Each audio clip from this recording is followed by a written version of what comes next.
Selamat pagi. Baik, pada pagi hari ini kita akan belajar firman Tuhan dari satu topik, yaitu mengenai peralihan ibadah simbolik ke ibadah hakikat.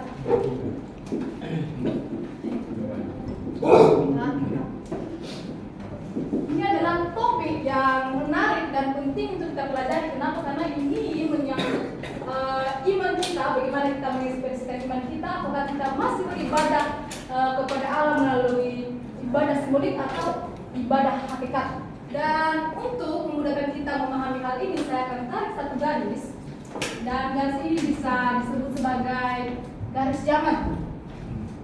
Dan secara umum kita tahu bahwa Allah menciptakan manusia. Ya, Allah menciptakan manusia dan posisi manusia di sini dalam keadaan posisi kudus. Dan tidak lama kemudian manusia jatuh di dalam dosa. Manusia mulai jatuh di dalam dosa, artinya manusia tidak bisa lagi masuk surga. Ya, tidak masuk surga. Sebab upah dosa ialah maut. Di dalam Roma pasal 6 ayat 23. Artinya harus dihukumkan. Lalu pertanyaannya, bagaimana manusia di perjanjian lama bisa diselamatkan? Kita bisa lihat di Yohanes pasal 3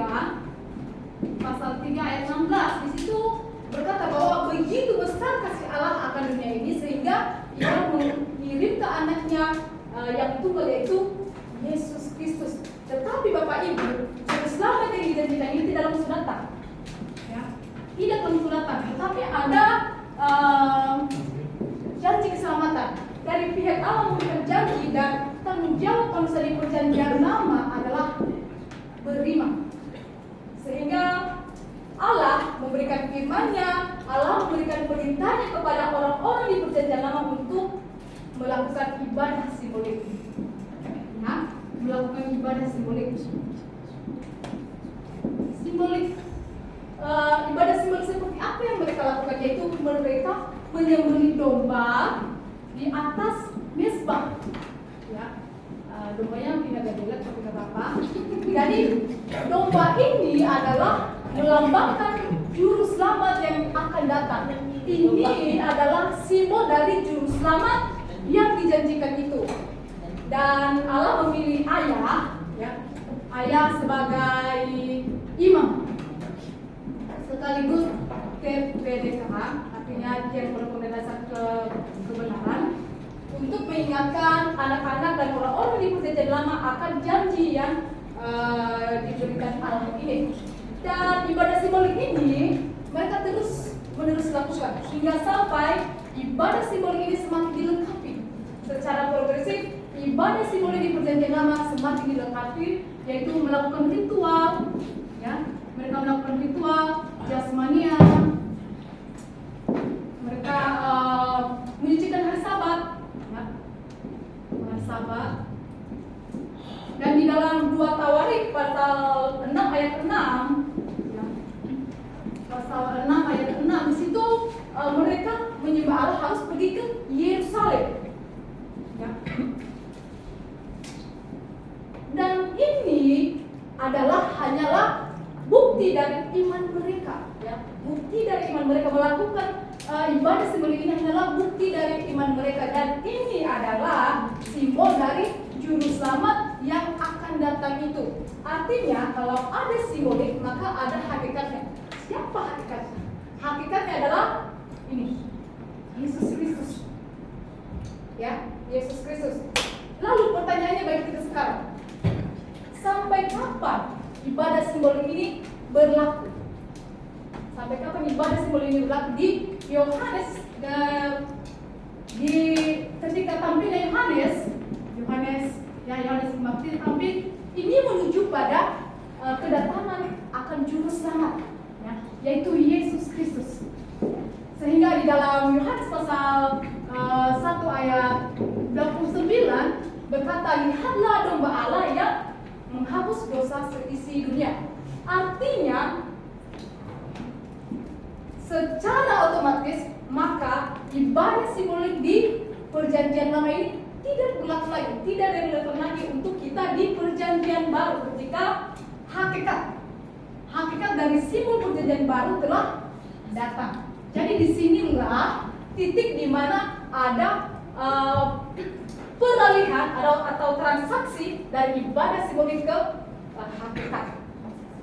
Lalu bagaimana dengan kita zaman sekarang di perjanjian baru?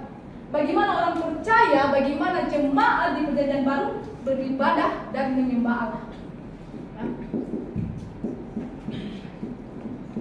Kalau di perjanjian lama mereka beribadah, melakukan ibadah simbolik, ritual, jasmania, dan harus pergi ke Yerusalem. Tetapi kita sekarang di perjanjian baru, kita beribadah menyembah Allah secara hakikat. Ya. Hakikat.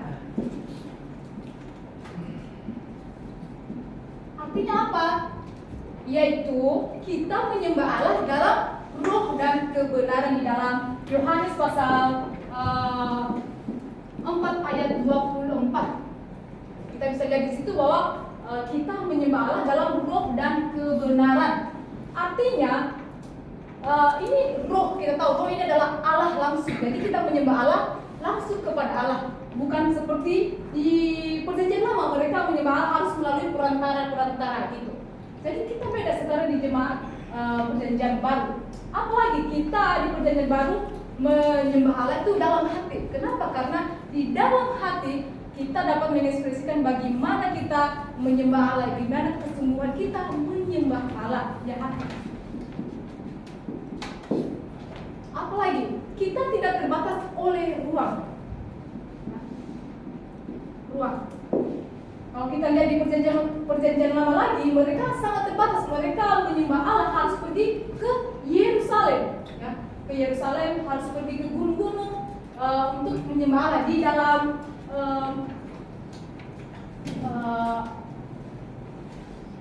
Kolose pasal 2 ayat 16 sampai 17 bisa dibaca di situ.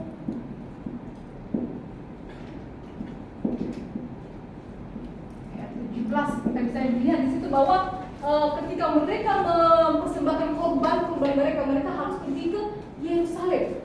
Nah, kalau kita di perjanjian baru, kita tidak terbatas lagi. Kita di kamar mandi, ataupun di mana kita berada, kita bisa beribadah, kita bisa menyembah Allah di mana saja. Lalu apalagi? Setiap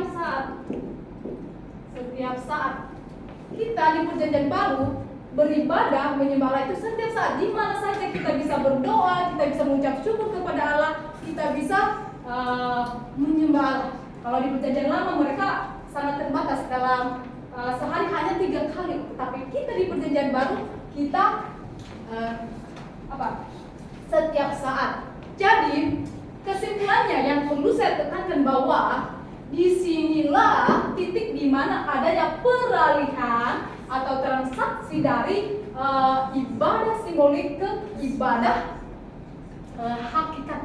Ya, disinilah. Karena kenapa? Artinya ketika hakikatnya datang, maka simbol, gambar, dan buatan di perjanjian lama tidak berlaku lagi, artinya tidak relevan lagi untuk kita yang sekarang ini. Jadi kita orang percaya, kita di perjanjian baru harus menyembah Allah dalam roh dan kebenaran. Dan itu saja yang saya bisa jelaskan di topik kita pada pagi hari ini. Saya ucapkan selamat pagi.